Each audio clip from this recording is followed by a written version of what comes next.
بسم اللہ الرحمن الرحیم۔ السلام علیکم۔ ایک بار ایک حاملہ خاتون ایک انار کے باغ سے گزر رہی تھیں۔ انہوں نے انار کو دیکھ کر سوچا کہ کیوں نہ میں اس انار کو توڑ کر نوش فرما لوں۔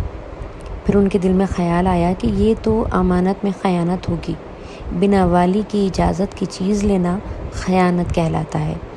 اس خیال کے آتے ہی اس خاتون نے جیسے ہی قدم آگے بڑھایا، شیطان اس پر غالب آیا اور اس نے سوچا کیوں نہ میں اس انار کے اندر ایک سوئی کو پیوست کروں، اسے واپس باہر نکالوں اور اس سوئی سے اس انار کی تازگی کو، اس کے رس کو محسوس کر لوں۔ اس خاتون نے ایسا ہی کیا۔ اس خاتون کے یہاں ایک فرزند متولد ہوا اور وقت کا پہیہ اپنے وقت کے ساتھ گھومنے لگا۔ ادھر وہ لڑکا بالغ ہوا اور اتنے نیک اور معتبر گھرانے میں ہونے کے باوجود وہ لڑکا چور بن گیا۔ ایک بار رنگے ہاتھوں چوری کرتے ہوئے پکڑا گیا۔ اس کی شکایت وقت کی عدالت میں لگی۔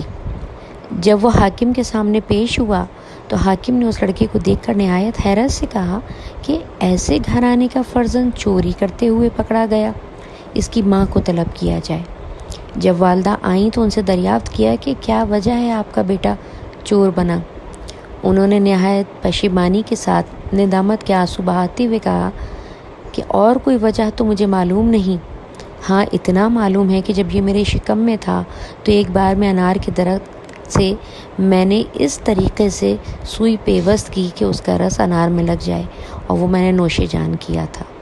اللہ اکبر۔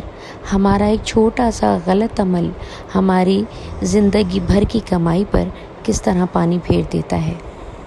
اگر آپ کو ہماری ایسی مزید ویڈیوز جاننے کے لیے اور معلومات چاہیے ہوں تو برائے مہربانی چینل کو سبسکرائب کیجیے۔ شکریہ۔